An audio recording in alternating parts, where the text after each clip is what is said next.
Today, Noah and I are going to be talking about Journey, and we wanted to give the story of Journey, where we came from, and where we're going. And as part of that, we had to go back further into our lives and tell you guys where we came from and where we're going.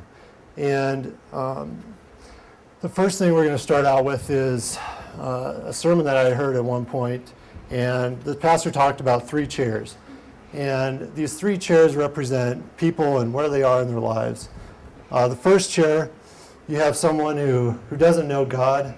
They live their lives for themselves, and they go through life just doing their own thing and not really concerned about other people. The second chair, you have someone who they might be a Christian, but they aren't living their lives for God. They don't really know what it means to be a Christian, but they may have asked Jesus into their hearts.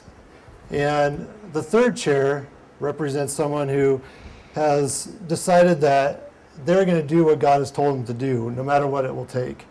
And when I was growing up, I was part of a Christian church. And when I was about 8 years old, I asked the Lord into my heart.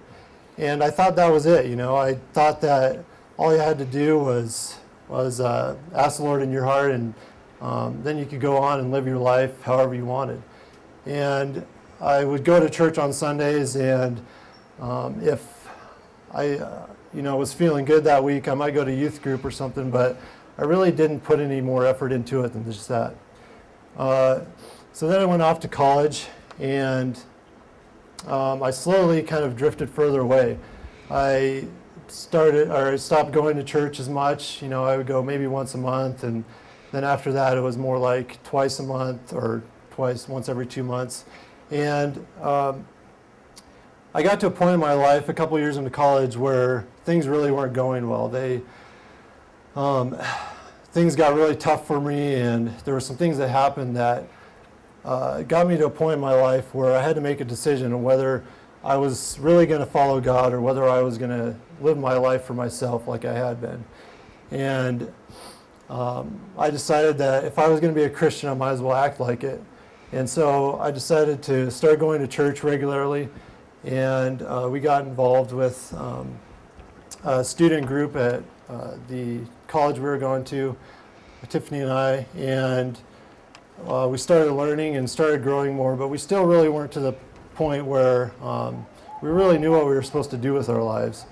And we graduated college and got married, and we thought, at that point we were going to move somewhere, have great jobs, and go off to do great things, but God had other plans for us. And when I was looking for a job, I started when I had a semester left, and I still hadn't found one by the time I graduated. So, I started looking around going, well, what am I going to do now? I don't have a job. I don't know what I'm going to do. And luckily, my dad, I went to work for him and was able to make some money to pay the bills. But, I was still looking for a job, and I couldn't find one. And I couldn't figure out what was going on. I was doing everything right, but nothing ever seemed to work out.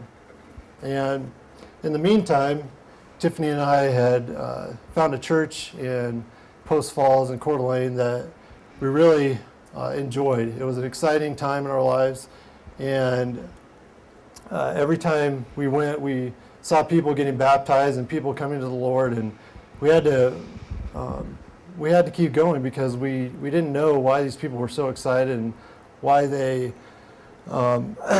were deciding to make God a central part in their lives. And so when we started going, there was probably about 4,000 people attending the church.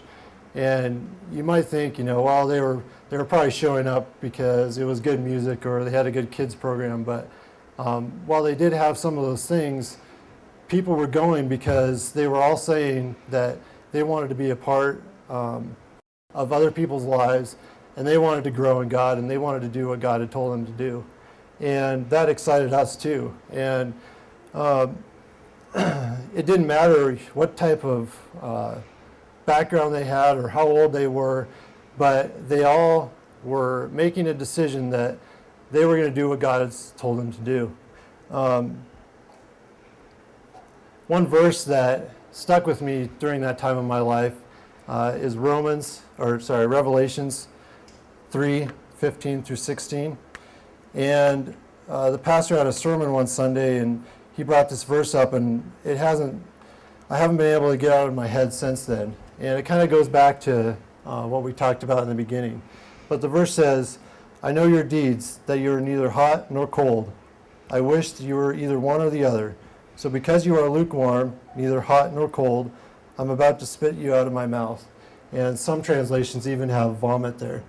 And that made me think of these three chairs. And what he's saying there is that you can be on one side or the other, but being in the middle is worse than being on either one of those sides. And so we got involved in a small group and really started to meet people and make decisions that were changing our lives and where we were in our lives. And that church, that was one of their strong points. They connected people with other people and built relationships. And, as you can see from, just Sherry this morning, those relationships are key in helping you through this process of growing and becoming more like God.